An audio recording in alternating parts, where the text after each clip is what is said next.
Welcome to The Explainer. Today, we're jumping into a really fascinating topic, a phantom sound that millions of people experience, but that remains incredibly personal and honestly pretty misunderstood. We are talking about tinnitus.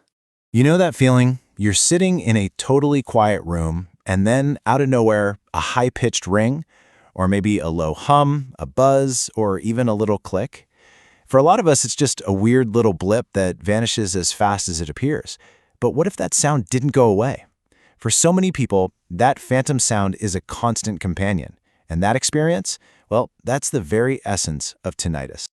All right, so here's how we're going to break this all down. First up, we're going to define what this phantom sound actually is. Then, we'll dive into the maze of potential triggers in a labyrinth of causes. After that, we'll walk you through how doctors investigate it. And finally, we'll get to the important part, managing the noise. So let's start at the very beginning. What is this phantom sound we call tinnitus? Because, it's way more complex than just a simple ringing in the ears. Okay, so the official definition is pretty straightforward. It's perceiving sound when there's no actual external sound causing it. But the most important part of that sentence, the real key, is where it comes from within your auditory system. This isn't something you're imagining. It's a real neurological signal that your brain is interpreting as sound. It's happening somewhere between your inner ear and your brain. Now, to get a little more specific, tinnitus really falls into two very, very different buckets. On one side, you've got subjective tinnitus. This is the one you've probably heard of. It's the one that most people have. It's a sound that only you can hear. Then you have the other kind, objective tinnitus, and this is kind of wild. It's a real, physical sound coming from inside your body, like blood rushing through a vessel or a tiny muscle spasm, that a doctor might actually be able to hear with a stethoscope. But get this, that objective, physical kind of tinnitus, it accounts for less than 5% of all cases. So for the vast majority of people, over 95%, this is an entirely subjective experience. There's no physical sound wave to measure. It's a ghost in the machine, an electrical signal that only one person on Earth can perceive. So that leads us to the big question, right? If it's an internal signal, what's flipping the switch? And this is where things get incredibly complex. Because tinnitus isn't a disease itself, it's a symptom.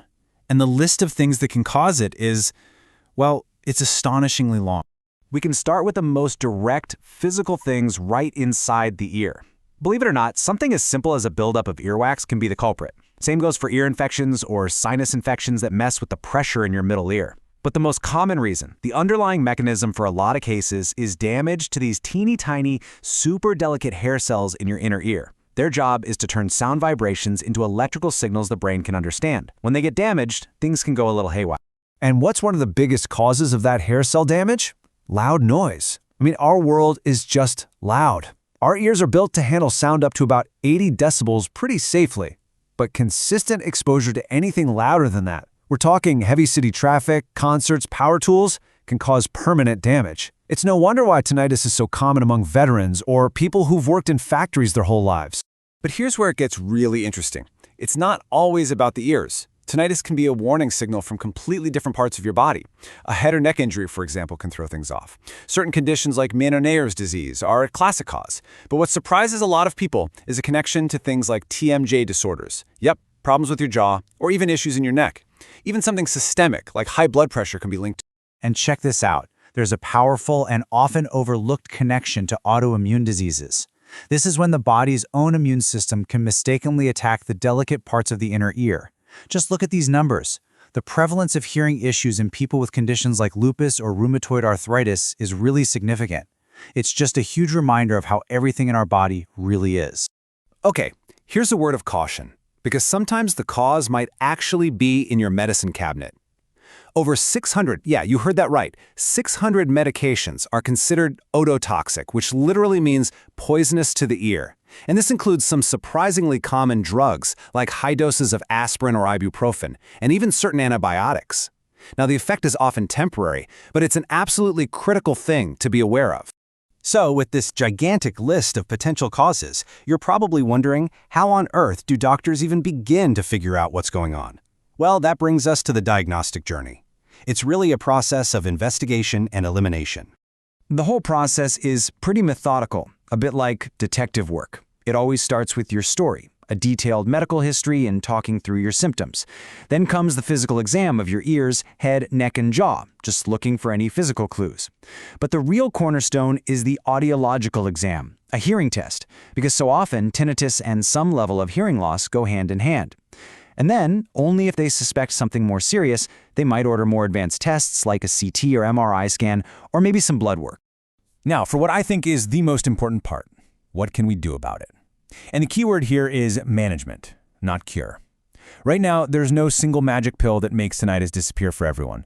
But, and this is a big but, there is an entire toolbox of really effective strategies to help manage it and lower its impact on your life.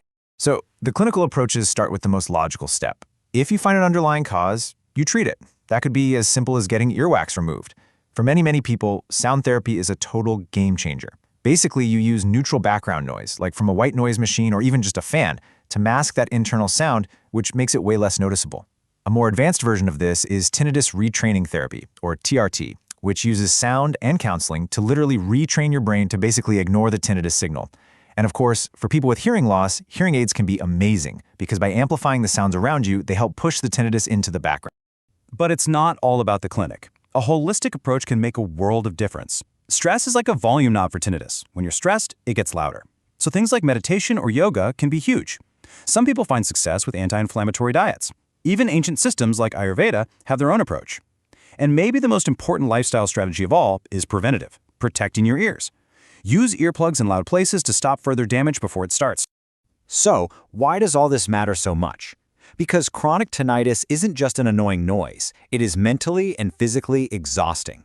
Think about it. That constant internal sound can essentially hijack your brain's attention.